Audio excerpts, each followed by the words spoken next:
네, 오늘 너희 중에 죄 없는 자가 먼저 돌로 치라 라는 제목으로 안영환 목사님 말씀 좀 해주시겠습니다.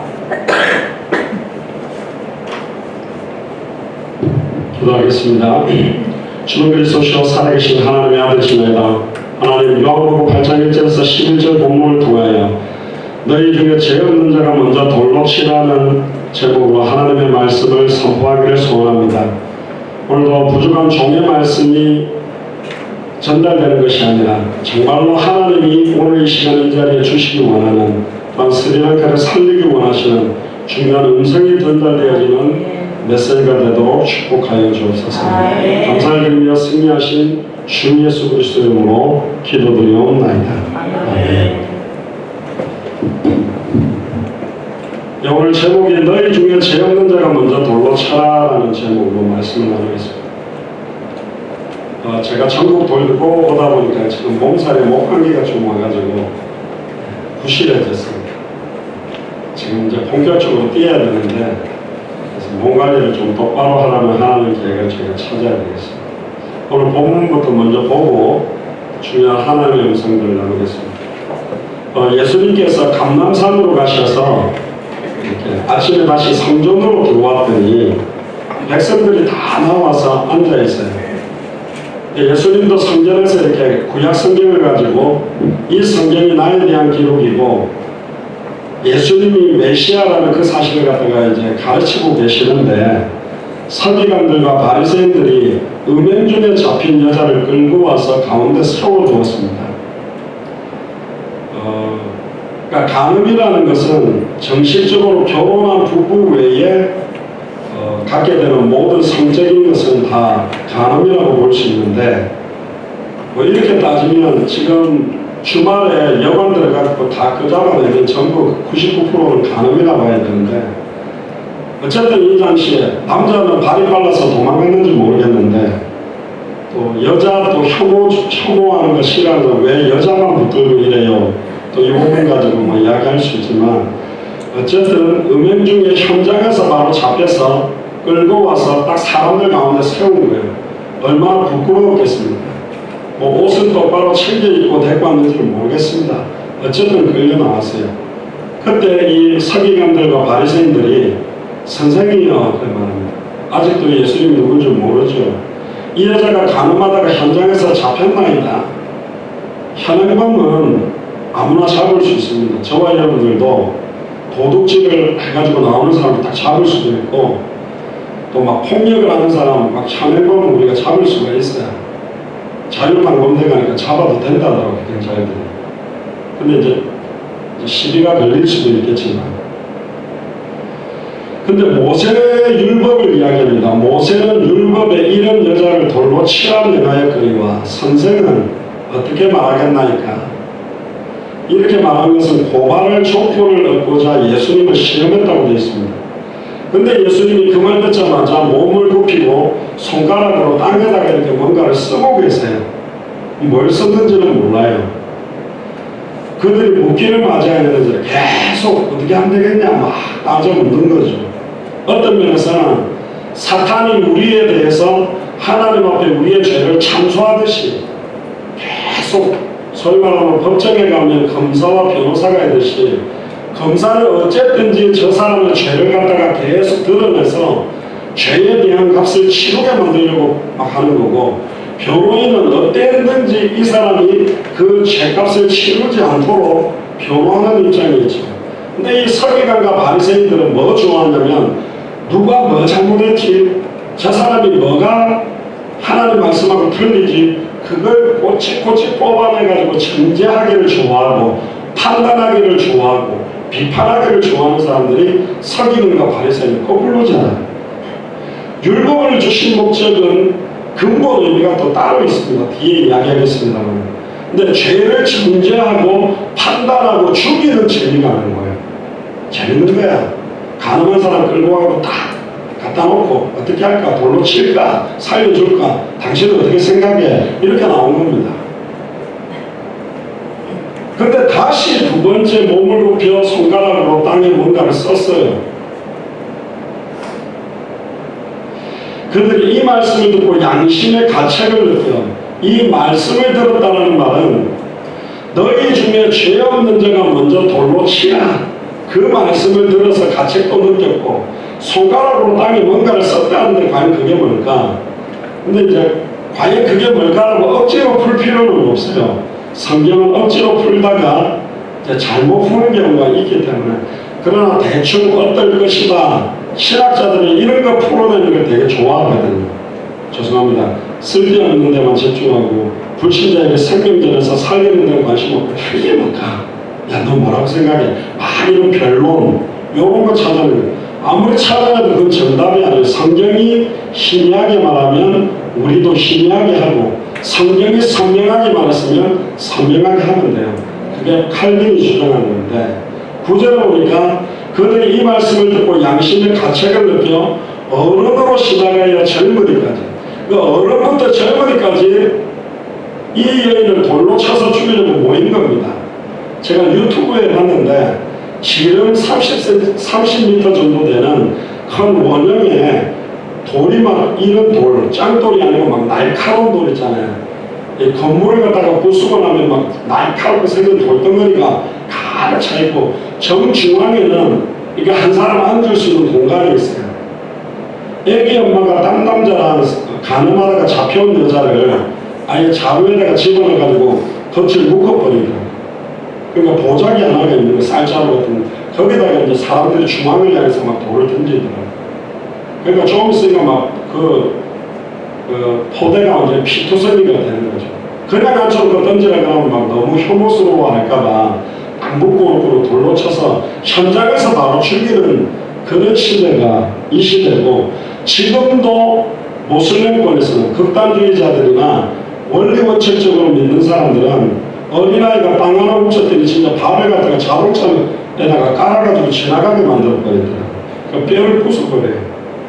자르진 않더라고요. 오른손이 범죄하면 잘라라 그렇게 되는데 자르진 않고 차바퀴 밑에 대고 그냥 바퀴로 갈아버리더라고요. 참 지독하죠. 왜? 그렇게 하면 다시는 안 할 거니까. 효과가 어느 정도 있어요. 중국에서는 마약 하나가 잡히면 하든지 팔든지 하면 사형을 시켜버리거든. 그럼 안 하냐? 해요. 외국 나가서 다 해. 그렇게 한다고 해결되는 게 아니에요. 예전에 필리핀에서도 마약을 하거나 파는 사람들 같은 거 죽여도 좋다라고 아예 국가에서 허락을 했어요. 그래서 진짜로 파는 사람도 많이 죽었지만 오해받아가지고 숨진 사람들이 어마어마하게 많았거든. 그런데 이 어른으로부터 시작해서 젊은이들까지 하나씩 나가고 딱 2명만 남았어요. 오직 예수님과 그 가운데 서는 여자만 남았더라. 마태복음 17장 1절 9절을 보면 변화산상에서 모세가 나타나고 엘리야가 나타나고 예수님 나타나니까 베드로가 너무 좋아서 주여 여기 초막셋을 짓고, 베드로가 또 착해요. 집은 4개를 지어야지. 지도 있을 집이 하나 있었는데 자기는 집 없어도 되는데 3개만 지켰대. 예수님을 위해, 엘리야를 위해, 모세를 위해. 여기가 좋사오니 여기 살면 되겠습니까? 근데 갑자기 엘리야도 사라지고 모세도 사라져버리고 오직 예수만 남았더라. 내려가자. 내가 다른 마을들로 가서 전도하리니 내가 이를 위하여 왔다. 여기가 좋사오니, 우리 교회 너무 좋사오니, 우리끼리 알콩달콩 밥해 먹고 놀고 찢고 뽑고 그렇게 신앙생활 하라고 우리를 부른 게 아니라니까. 내려가야 돼요. 스리랑카 현장으로 가야 됩니다. 선교사님 또 가셔야 돼요. 더 가셔야 돼요. 왜? 또 우리도 더 들어가야 돼요. 지금 사탄이 제가 보면 발악하는 거예요. 하나님의 역사 전에 항상 사탄은 전주곡을 누립니다. 큰 소리로 아이가 소리를 지르며 귀신이 떠나가느라 그렇게 됩니다. 떠나가기 직전이 되니까 못 견디는 거예요. 스리랑카가 이 복음이 들어오기 시작하니까 사단이 막 발악을 하는 거예요. 막 갔다가 폭탄을 부활절 예배드립니다. 근데 참 스리랑카 불교 사람들이 희한해요. 우리나라 불교 사람들은 그거 안 하거든요. 근데 스리랑카 불교는 좀 이상한 것 같아요. 더 이상한 건 뭔지 아세요? 교회만 폭탄 테러한 게 아니에요. 천주교회에서도 폭탄 테러하고 모슬렘 사원에도 폭탄 테러했다는 거예요.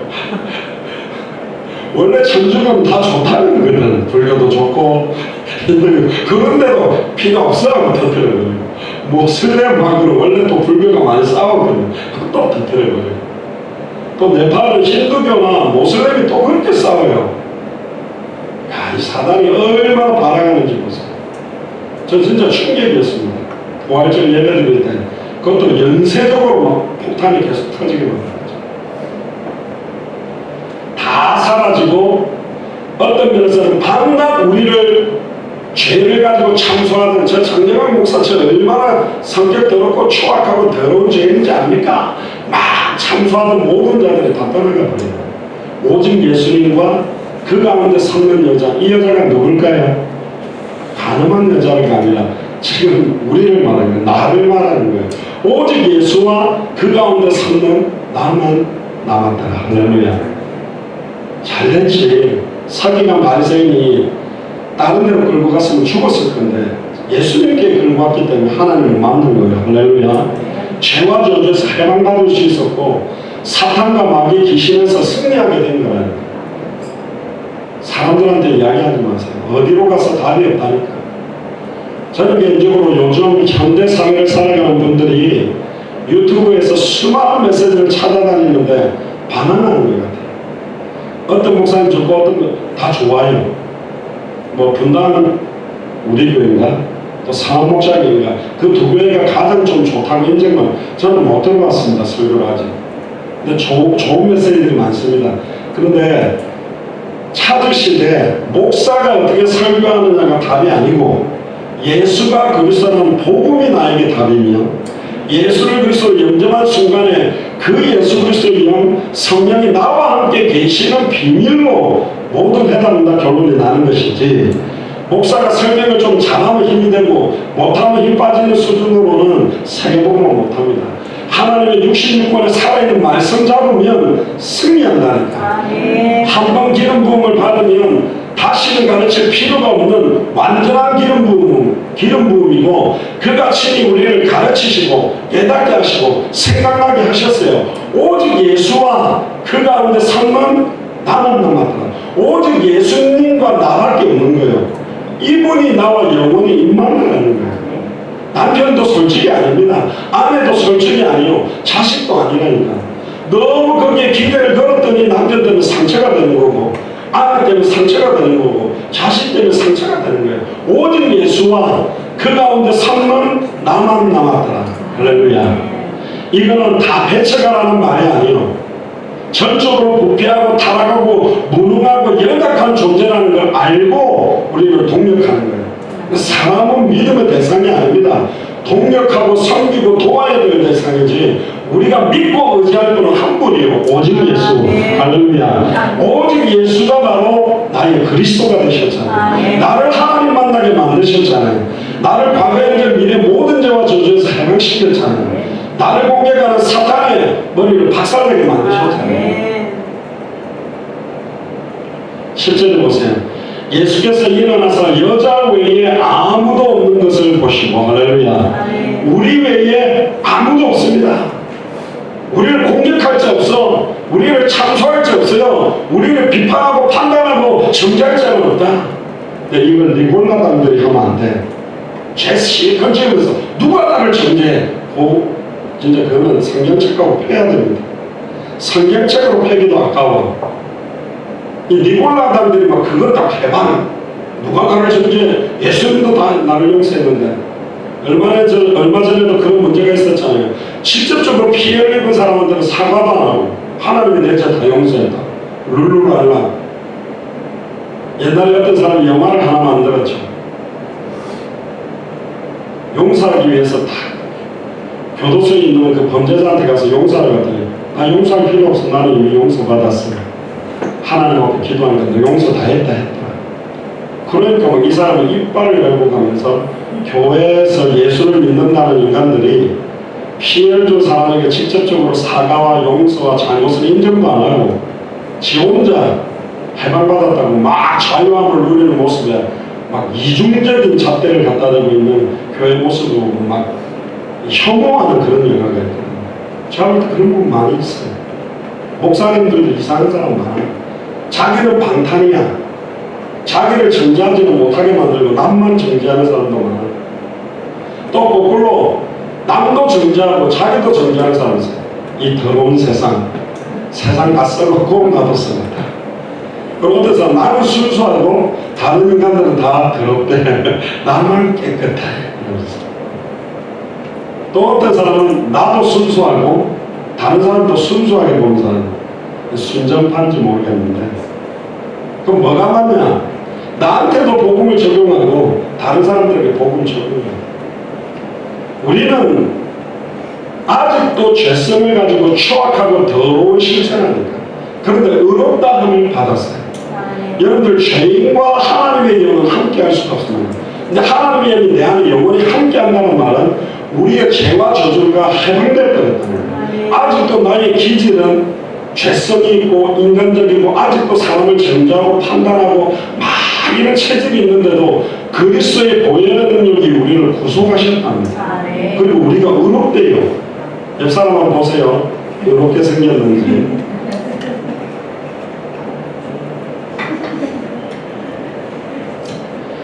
10절에 후반절에 너를 정죄한 자가 없느냐? 11절에 대답하되 주여 없나이다. 할렐루야. 아멘. 지금까지 사람 이야기 듣고 와가 상처받고 눌리고 갈등했는데 또 사람 이야기에 상처받고 눌리고 갈등합니까? 왜 남의 눈치 보면서 살아가세요? 하나님 앞에 살아가야지. 코람되어 그리스도 앞에서 우리는 살아갈 사람들인데 결코 우리를 정죄할 자가 없다고 말씀하셨습니다. 왜? 생명의 성령의 법이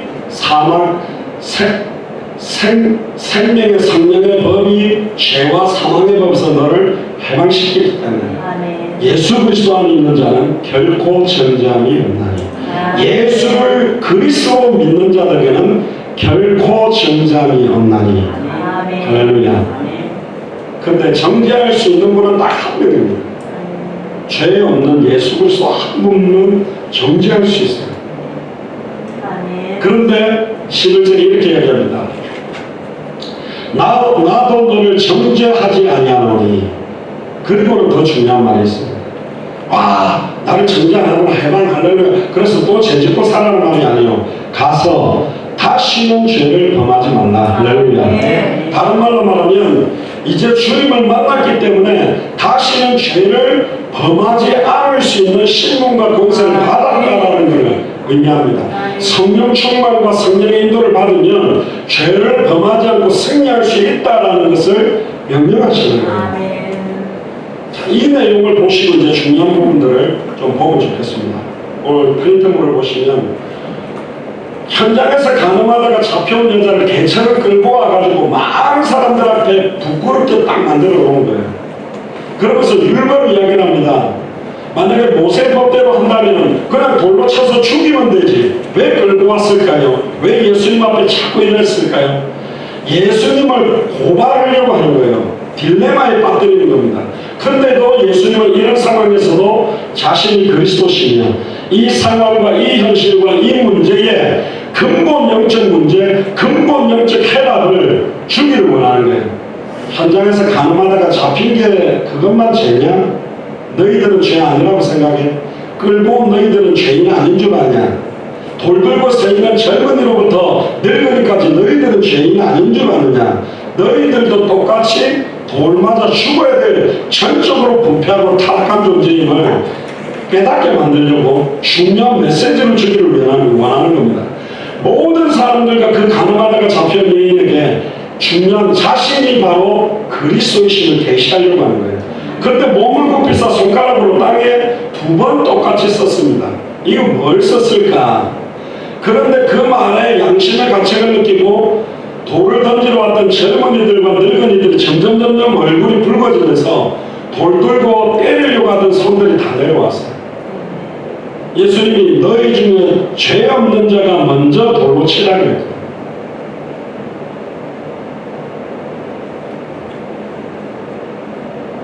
근데 한 명씩 다 부끄러워서 떠나갔어요. 왜 떠나갔을까? 너를 고발한 자가 어디 갔느냐? 정죄하는 자들이 없느냐? 주여 없나이다. 자, 초대교회부터 이 본문 요한복음 8장은 사본에 빠진 사본이 많이 있어요. 성경을 필사본으로 사본을 하는데 이 8장을 성경에 넣기를 안 원했어요. 많은 사람. 이걸 딱 넣어놓으면 계속 가늠하는 일들이 더 생길까봐 이걸 안 넣는 사람들이 되게 많았습니다. 어떤 사본은 요한복음 21장 25절에 예수의 행하신 일이 이 외에도 많으니 만일 낱낱이 기록된다면 이 세상이라도 이 기록된 책을 두기에 부족할 줄 아노라. 그 다음에 추신해가지고 요 8장 본문을 작게 딱 집어넣기도 했어요.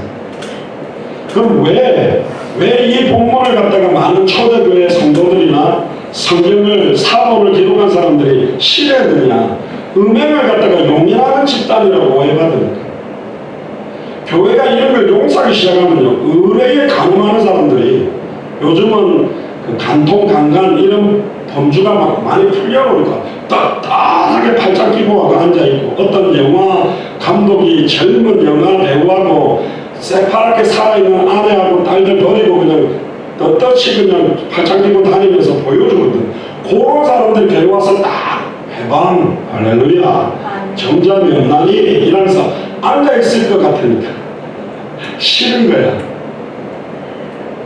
예를 들면 어떤 집사님하고 어떤 집사님 부부인데 다른 집사님하고 간음을 해서 이혼하고 이 두 부부가 이걸 계속 나와. 그러면서 팔짱 끼고 가면서 전아내한테 행복한 주일 이러면서 이렇게 하고 웃으면서 간다. 그럼 어떻겠어요? 오케이, 행복한 주일. 그 아내가 그렇게 할 수 있을까? 힘들잖아요. 누가 나가도 그 애를 또 나가겠지. 그러니까 이 음행에 대해서 너무 관대하게 시작하면 교회의 순수성들이 변질되지 않겠나. 물론 요즘 목사들이 더 앞장서서 성폭행하고 나쁜 짓 하는 이상한 교회들도 많아지고 있는데, 이것 때문에 이 본문을 넣는 걸 꺼렸다니까요. 교회의 거룩성을 해칠 것 같으니까. 근데 예수님이 현장에서 간음하다가 잡힌 여인의 죄를 용서하지 못하겠어요? 토막살인을 낸 살인자의 죄까지도 해방시킬 수 있는 거죠. 그러나 한 가지 분명한 건 뭐냐면, 하나님의 사랑은 죄를 사랑하는 것이 아닙니다. 공의로운 사랑입니다. 그 죄악이 얼마나 추악하고 더러운지를 인정하고 철저하게 회개하고 혐오하고 이 죄악을 떠나기를 원하는 자를 사랑하는 것이지, 죄 짓고 있는데도 계속 사랑하고 있는 게 아니요. 그는 사탄의 종노릇하는 거고 예수님을 십자가에 다시 못 박는 짓이라니까. 예전에 인도의 미조람이라는 곳에 갔더니 설교를 주일 예배 설교를 하게 되는데, 거기는 95%가 크리스찬 마을입니다. 특이하게도 인도인데. 저한테 물어보더라고요. 목사님들 몇 명이. 여기 초창기에 온 선교사님이 담배를 그렇게 잘 펴서 담배나 술은 문제없다가 풀어주는 바람에 이 동네 크리스찬들은 술, 담배를 그냥 마음 놓고 하는데 어찌 생각하냐 그러더라고요. 술을 먹는 것 자체가 죄겠냐? 담배를 피는 것 자체가 죄겠냐? 어떻게 생각하나? 나도 그 설교 때 하래요. 빼달래. 그래서 올라가 제가 그랬습니다. 한 아들이 아버지한테 나오고 칼을 들고 와가지고, 아빠 나 사랑해요. 그리고 아버지가 사랑하지. 혹시 내가 아빠 배에다가 칼을 한번 딱 찔러도 나 사랑한다 할 수 있어요? 당연히 사랑하지. 그런데 자식이 칼로 진짜 푹 찔렀어. 하는데 아빠 사랑해요. 그러니까 아빠가 그래도 사랑해. 한 3번 더 찔러도 사랑할 수 있어요? 그래 사랑해. 하나 둘 셋. 아빠 그래도 사랑해요. 그게 자식이에요. 자식이 그럴 수 있어요? 지극히 선한 걸 분별하고 살아라고 했다니까. 먹든지 마시든지 무엇을 하든지 하나님께 영광이 되면 해야 돼. 내가 술, 담배 하는 게 영광스럽다면 하시고, 술, 담배가 그렇게 영광스럽다면 간단하게 입에다가 술 먹이고 담배 꽂아주라니까. 하나님 앞에서 하는 거예요. 그게 사람 앞에서 하는 게 아니야. 아직 내가 이걸 못 끊는다. 천천히 끊어가세요. 건강에도 나쁘잖아. 요즘 보세요. 음주 때문에 사고나고 음주운전해가지고 얼마나 많은 사람들이 죽습니까? 그 음주운전이 한 번으로 끝나는가요? 아니요. 두 번, 세 번 계속해. 이게 영적인 문제라니까, 술 문제가 아니에요. 그리고 세상에서 내게 있는 아픔과 고통을 풀어내는 방법이 술이나 담배 아니면 안 풀리니까 그걸 의지하는 거예요. 저는 봤다니까. 군대 생활할 때 한 달 동안 담배 못 피게 하니까 막 애들이 쓰레기통 뒤지더라고요. 그러면 그 꽁초를 갖다가 막 쓰레기통 뒤져갖고 조금이라도 빨아갖고 피고는 너무 행복해 하더라고요. 불쌍하더라고요. 야, 저렇게 담배에 저럴까? 술 먹으면 1차, 2차, 3차, 술은 기분 좋아서 먹기도 하지만 기분 나쁠 때도 먹거든요. 술 먹는 거 좋아하는 사람은요, 비 온다고 먹고 날씨 좋다고 먹고, 날씨 좋다고 왜 먹냐 그랬더니 이렇게 날씨 좋은데 나는 갈 데도 없다면서 시달리고 또 먹는데, 이 핑계 저 핑계로 그냥 들어먹는 거예요. 그럼 술만 먹냐? 아니요. 맥주 먹어야 행복했다 그러면 소주면 안 풀린다 그 다음에 폭탄주 안 되니까 마약. 술만 먹나요? 술 먹고 밥 먹을 때 술 먹고 나면 2차 가자 노래방 갈 거고, 노래방 가서 도움이 부르고 3차, 4차 그럼 여관 가고 계속 그럴 건데, 그러니까 교회가 먹지 말라 그러지. 밥 먹을 때 한 잔 먹었다고 지옥 가 아니라니까. 담배 한 대 폈다고 죽냐? 망하는 아니라니까요. 거기에 매여 살지 말라는 거예요. 우리는 그리스도 한 분만으로, 오직 예수만으로 기뻐할 수 있는 사람들이죠. 그거 맛보면 끝나요. 전에 왔던 전미경 선교사님 아버님이 소주에 밥 말아 드시던 그분이거든. 진짜 예수님 믿고 나니까 끊으려고 하는 게 아니라 그 의미가 없이 끝내버려요. 참된 세상에 주는 것과 다른 평안과 행복과 기쁨이 여러분들에게 넘쳐나기를 주님으로 축복합니다. 결국은 가늠하다가 현장에서 잡혀온 여인의 죄를 정죄할 자는 너희들 중에 아무도 없다. 결국 모든 인간은 죄인이고 의인은 없느니 하나도 없다. 너희들의 죄가 아담과 하와가 선악을 알게 하는 나무 열매를 따먹으면 하나님이 될 수 있다는 사탄의 말을 믿고 미혹을 받아서 창세기 2장 16절 17절을 어기고 범죄함으로 하나님께 단절돼서 사단에게 종노릇 하고 있는 걸 깨닫게 하는 겁니다. 육신적인 간음만이 간음이 아니고 하나님보다 더 사랑하는 것이 영적 간음이고 무상 숭배이고, 하나님께 의지하는 것보다는 내가 연속극 보고 게임하고 야동 보고 또 놀러 다니고 이게 너무 더 크다. 그것 자체도 간음이요. 예수님이 바닥에다가 뭘 썼을까? 잘 모르겠어요. 뭘 썼을까? 그런데 아마 이런 걸 쓸 수도 있어. 제일 먼저 찾아왔던 바리새인 사두개인이 미치는 사람에, 옛날 어릴 때 제가 들었던 설교입니다. 너 몇 년 몇 월 며칠 무슨 여관에서 누구랑 같이 들어가는 거 나 봤는데,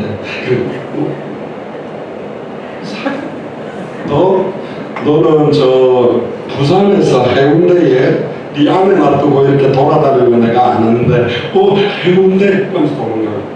그렇게 했을 수도 있다, 이런 말도 있고, 또 반대로는 원수를 사랑하라, 내 이웃을 네 몸과 같이 사랑하라, 그런 내용도 썼을 수도 있고, 뭔지는 잘 모르겠어요. 근데 어쨌든 예수님이 죄 없는 자가 먼저 돌로 치라 하고 손가락으로 땅에 뭘 쓰는데 한 명씩 한 명씩 사라져버렸어요. 뭘 쓰셨을까? 특히요, 골로새서 2장 13절에 보면 우리 주님은 모든 죄를 사하셨다고 선언했습니다.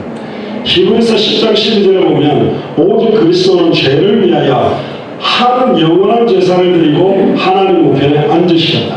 한 번의 제사로 단번에 영원히 죄와 저주를 해방시킨 분이 예수님이거든. 그리고 히브리서 10장 14절에 저가 한 제물로 거룩하게 된 자들을 영원히 온전하게 하실 수 있는 분이 자신입니다. 모든 죄를 다 지었다고 말합니다. 근데 돌로 쳐죽여야 된다고 막 다가오니까 이들은 얼마나 가식적인 사람이냐. 모세 오경을 갖다 보란듯이 외우고 11조금 철저히 하고 매주 금식하고 고아와 가부들을 구제하고 율법을 철저히 지키고 자기는 순수하고 깨끗하다고 자만과 교만과 아집에 완전히 빠져서 사는 사람이에요. 이런 사람들 지금도 굉장히 많이 있습니다. 굉장히 거만하고 경건의 모양을 딱 갖추고 많은 사람들을 정죄하는 사람들 진짜 많이 있습니다. 그런데 하나님이 율법을 주신 근본 목적을 이들은 모르는 거예요. 그리고 이 율법을 지키면 구원받는다고 착각합니다. 율법을 100% 지킬 수 있는 사람은 이 땅에 없고 지켜도 그걸로 구원 못 받아요. 예수님이 이렇게 말했거든. 현장에서 간음하다가 잡혔다고 그것만 간음이냐? 이렇게도 썼을 것 같아요. 남자가 여자를 보고 음욕을 품은 것은 이미 간음한 것이다. 형제가 형제를 미워한 것은 이미 살인한 것이다. 너희들 중에 누가 여기서 빠져나가겠냐? 나는 여자 쳐다보고 여자는 남자 쳐다보고 야 저렇게 잘생긴 남자가 있나, 야 저렇게 이쁜 여자가 있나, 저런 남자랑 저런 여자랑 살아보면 참 행복하지 않을까. 그거 가능한 거라니까. 아이돌이 노래 부르다가 갑자기 울퉁을 딱 까가지고 식스팩이 딱 나왔다. 그거 보고 엄마 하면서 은혜 받았다. 바로 가능한 거라니까. 난 한 번도 그런 경우가 없다. 손 들어보세요. 옛날에 제가 캐나다 밴쿠버에 가면 스탠리 파크라는 데가 있는데 진짜 예쁘거든요. 그 자전거 타고 돌 수 있어요. 근데 여름에 가면 비키니를 입은 여자애들이 자전거를 타고 있어요. 그 뒤에 따라가면 줄밖에 안 보여. 옆줄 하나, T자줄 하나. 목사가 갔는데 그걸 안 쳐다보고 눈 감고 탈 수는 없고 뒤 따라가다 보면 은혜 되지. 목사도 남자인데 은혜 안 되겠습니까? 가능한 거야. 그럼 나는 한 번도 그런 감정이 없었다. 그 사람은 둘 중에 하나예요. 무성애자라고 있거든요. 성욕 자체가 없는, 감각이 없는, 약간 병원 가야 될 사람 말고는 다 강간범이에요. 따라서 나는 강간범이다. 다 간음자라니까. 형제가 형제를 보고 미워하면 살인하는 거예요. 나는 내 동생 장성도 목사 이번 주에 만났는데 목 졸라가 엄청 때리고 형님 놀러 간데 따라온다가 이따가는 돌 들고 집 던지면서 어디 가면 형님 놀러 가는데 따라와. 자식이 오지마! 라고 얼마나 괴롭혔는데. 그럼 따라서 나는 살인범이다.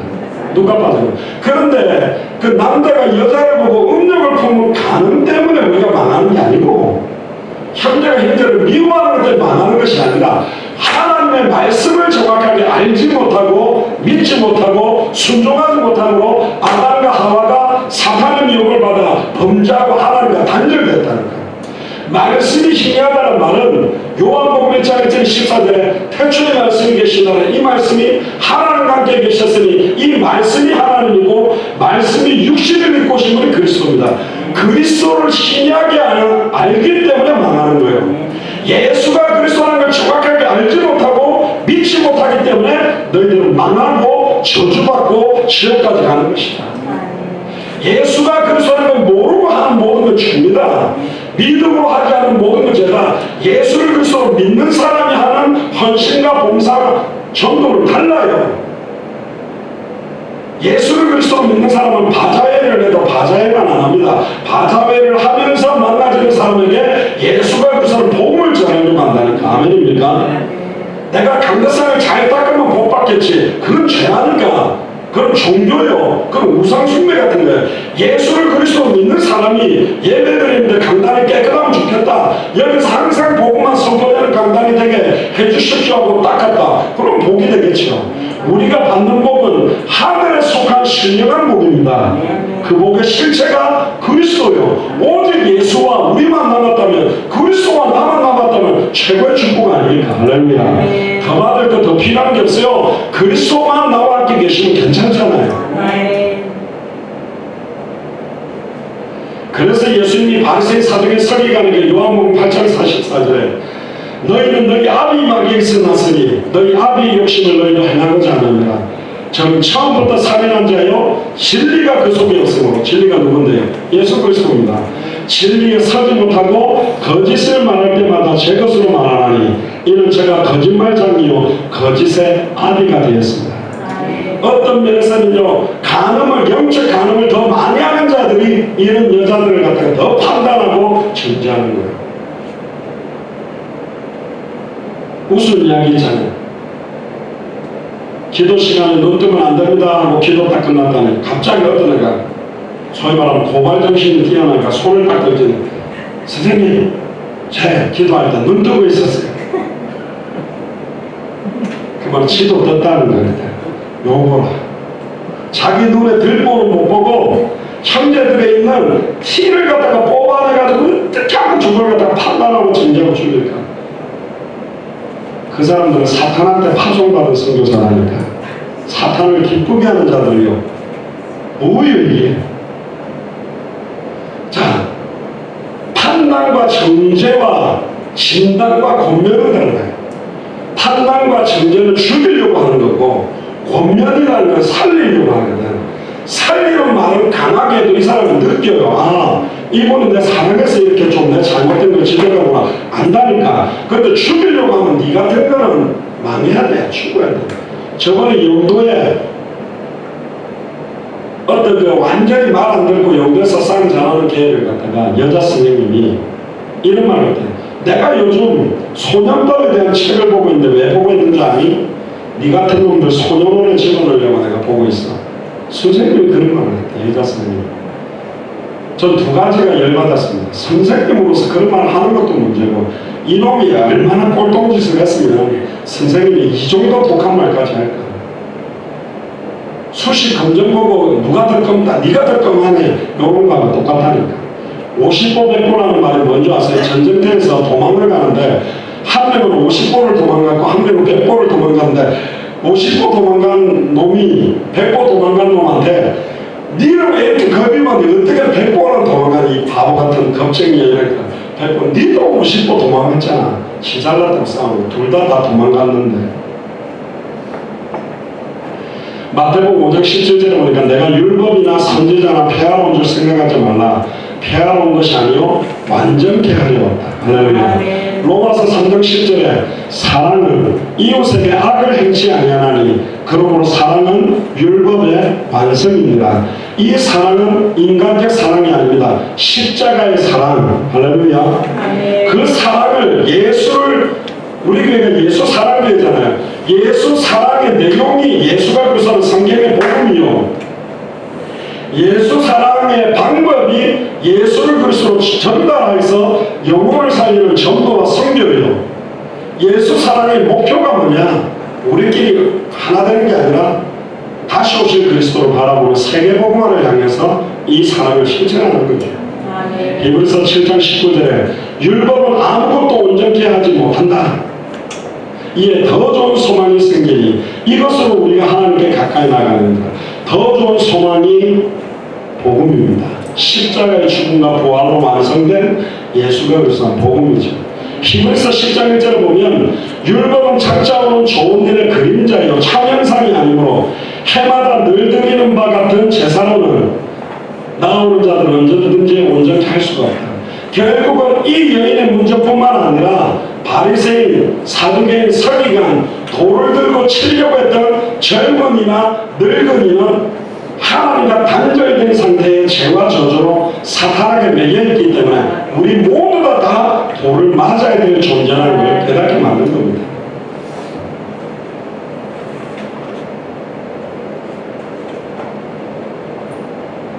레위기 4장 5절에서 6절에 보면 예수님이 손가락으로 무슨 글자를 썼는데 어떤 손가락일까를 집중하고 있는데, 기름 부음 받은 제사장들은 그 수송아지의 피를 가지고 회목에 들어가서 그 제사장이 손가락에 피를 찍어서 여호와 앞 성소장 앞에 7번 뿌린다. 자, 손가락에다가 그 피를 적셔서 손가락으로 뿌릴 때 쓰는 손가락. 남을 정죄하고 판단하고 혐오하고 비판하는 게 아니고, 예수를 그리스도로 믿는 자는 참 선지자직, 참 제사장직, 참 왕직, 만일 선지자, 만일 제사장, 만일 왕직을 받았다면 우리의 손가락은 정죄하고 죽이는 손가락이 아니고 살리고 치유하고 회복시키는 손이 돼야 돼요. 할렐루야. 그게 예수님의 손이었습니다. 못 박히신 손, 피범벅이 됐던 손이었다니까. 레위기 4장 25절에 제사장은 그 속죄 희생의 피를 손가락에 찍어 번제단 뿔에 바르고 그 피는 번제단 밑에 쏟고, 번제단은 뿔이 뭐 하는 데냐면 양을 가지고 오면 그 양이 도망가지 못하도록 묶어놓는 뿔이 제단 뿔입니다. 그래서 그걸 잡으면 살아요.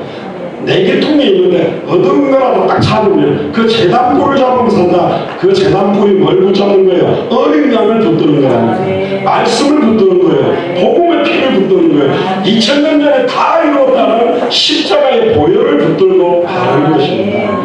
주홍같이 붉은 죄를 단번에 영원히 온전히 해방시킬 피 묻은 그 손, 참 대제사장의 손가락으로 뭘 썼습니까?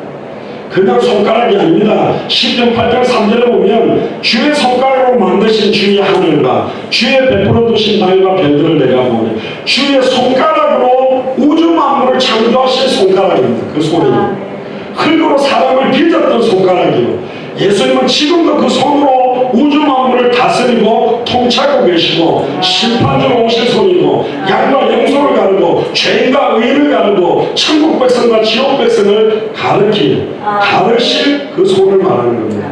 이사야 43장 1절 3절에 야곱아 너를 창조하신 여호와께서 이제 말씀하시느니라. 이스라엘아 너를 조성하신 자가 이제 말씀하시느니라. 너는 두려워 말라. 내가 너를 구속하였고 할렐루야. 내가 너를 지면하여 불렀나니 너는 내 것이다.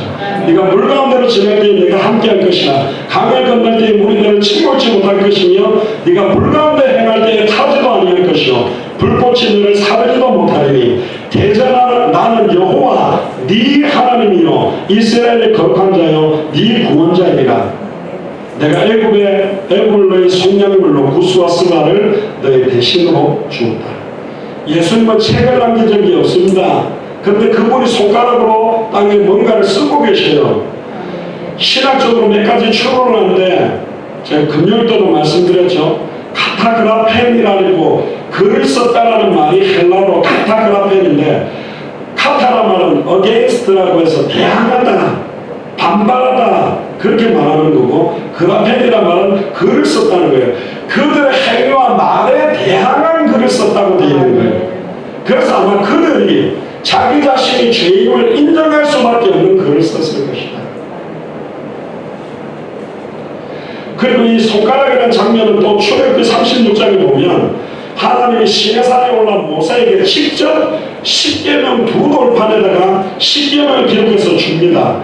그 십계명이 10개지만 1계명부터 4계명까지는 하나님과 인간 사이의 개념이고 5계명부터 10계명까지는 인간과 인간 사이의 개념이에요. 그럼 율법 전체가 어마어마하게 많은데 가장 중요한 율법의 핵심이 뭡니까? 그러니까 너희는 마음을 다하고 뜻을 다하여 주 너희 하나님을 사랑하고 내 이웃을 내 몸과 같이 사랑해라.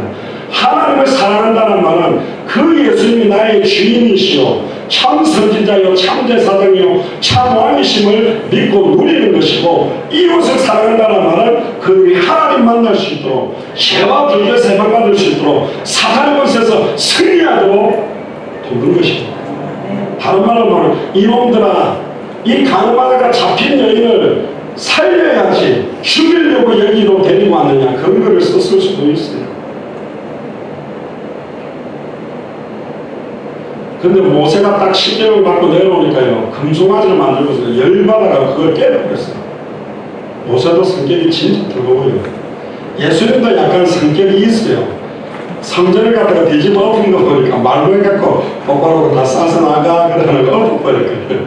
예수님도 열받으니까 성격이 욱하는 성격이 예수님도 있는 것 같은데 근데 그게 왜 죄가 안 되냐? 그는 죄가 되지 않아요. 예수님 잘못한 놈들을 갖다가 징계하는 거기 때문에 깨버리고 나니까 하나님도 약간 놀랐을 거야. 이걸 왜 내가 만든 걸 깨? 금 송아지를 들고 깨야지. 그렇잖아요. 하나님 황당했을 것 같아. 금 송아지를 들고 이게 하나님이냐고 깨야지. 갑자기 돌판을 갖다 팍 깨버려. 근데 왜 깨버리냐? 1계명, 2계명을 갖다가 그대로 어기고 있잖아. 너무 열받아갖고 야하게 깨버려. 그런데 하나님은 두 번째 다시 써서 주셨어요.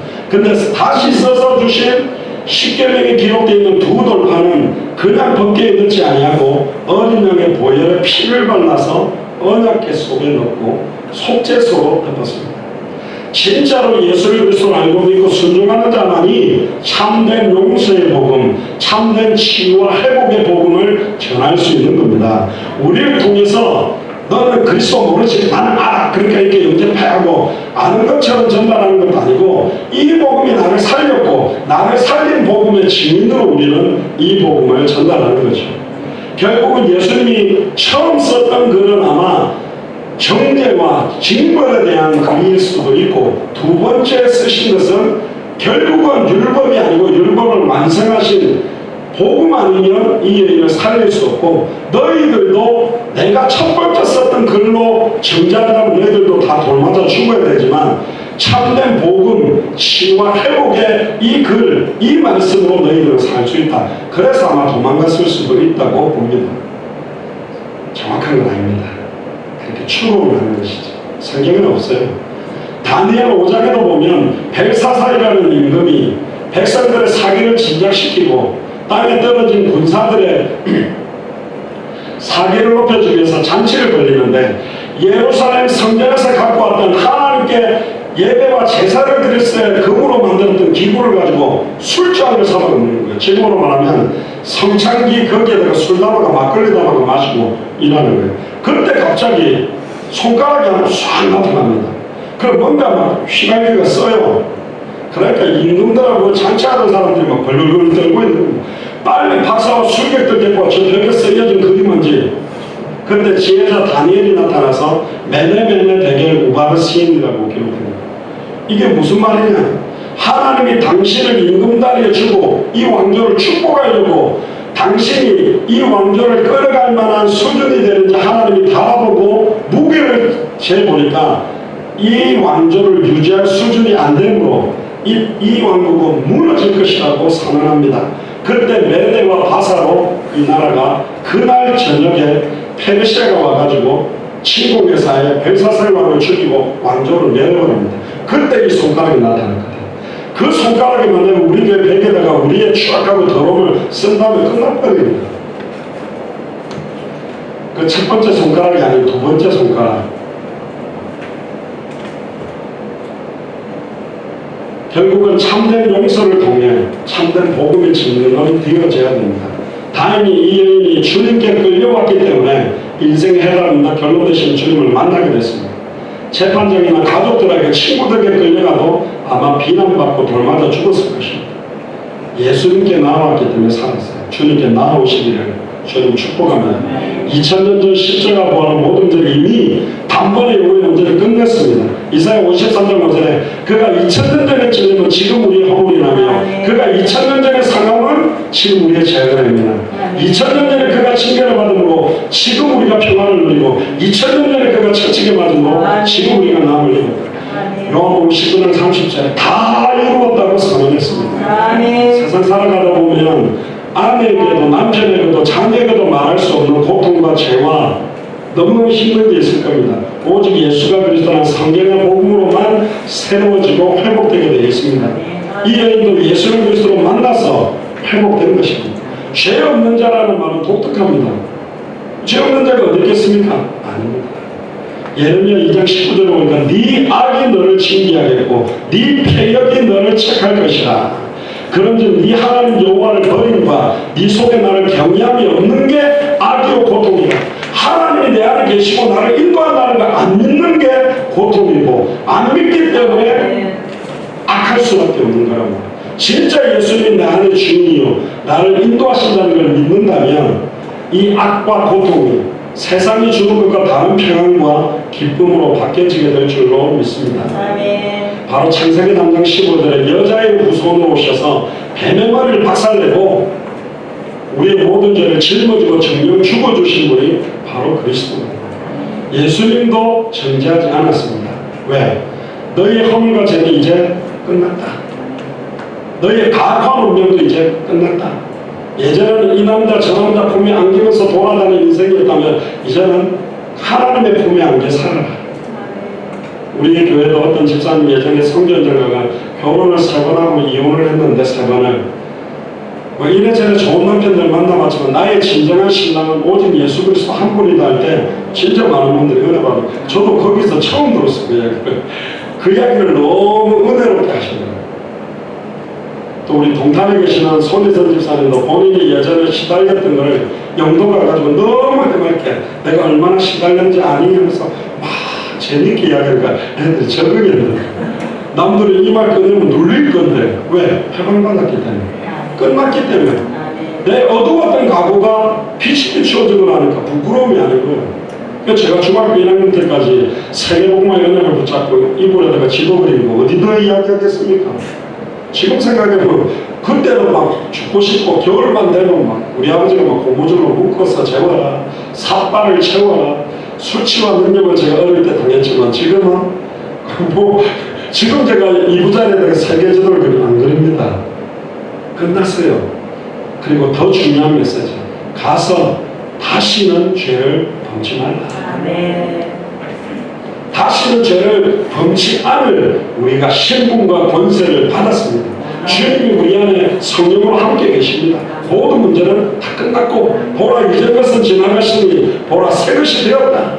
끝났습니다. 거기에 묶이지 마시고 주님의 은혜의 손을 붙들고 회복의 손을 붙잡고 치유의 손을 붙잡고 새로워지게 만드시는 그 손을 붙잡고 나아가게 되기를 주의 이름으로 축복합니다. 로마서 8장 1절에 이제 그러므로 이제 그리스도 예수 안에 있는 자에게는 결코 정죄함이 없나니 그리스도 예수 안에 있는 다른 데 있지 않습니다. 남편에게 있는 게 아니라 경제 안에 있는 게 아니라 오직 그리스도 예수 안에 있는 생명의 성령의 법이 죄와 사망의 법에서 너를 향하였다. 로마서 8장 32절에 진리를 알지니 진리가 너희를 자유케 하리라. 이 자유함은 방종이 아닙니다. 가장 고통스러운 현장 안에서의 자유함이에요. 기뻐할 수 없는 상황에서의 자유함이에요. 감사할 수 없는 상황에서의 자유함이에요. 사도 바울도 예레미야도 감옥 안에서 이 참된 자유함을 누렸습니다. 네가 시대들에 갇혀 있어도 나는 이를 행하고 지어 성취할 수 있는 나는 여호와다. 이사야 43장 25절에 나고 나는 나를 위하여 네 허물을 도말하는 자니 네 죄를 기억하지 아니하리라. 할렐루야.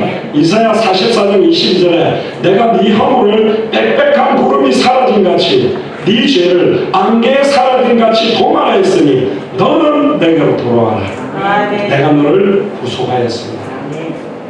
주님께로 돌아오게 되기를. 돌아오셨다면 아직 돌아오지 못한 자들을 돌아올 수 있게 하는 이 일에 남은 생을 온전히 드리게 되기를 주님을 축복합니다. 기도하겠습니다. 주를 믿으시오 살아계신 하나님의 아들이시나이다. 너희 중에 죄 없는 자가 먼저 돌로 쳐라라는 제목으로 말씀 주심을 감사합니다. 2000년 전 십자가 관한 모든 죄를 끝내시고 지금 우리 안에 이 현장에서 가늠하다가 잡혀온 여인을 용서하셨던 그 동일한 예수 그리스도께서 성령으로 내 안에 함께 계심을 영원히 계심을 감사합니다. 아멘. 주님과 함께 이 복음을 듣지 못한 자들을 치유하고 회복시키며 용서하게 하시고 하나님 만나는 길을 전하며 죄와 존재에서 해방되는 길을 전하며 사탄과 사망의 권세를 깨뜨리고 승리한 길을 전하는 증인의 삶을 살도록 축복하여 주옵소서. 감사드리며 승리하신 주 예수 그리스도 이름으로 기도드리옵나이다. 아멘.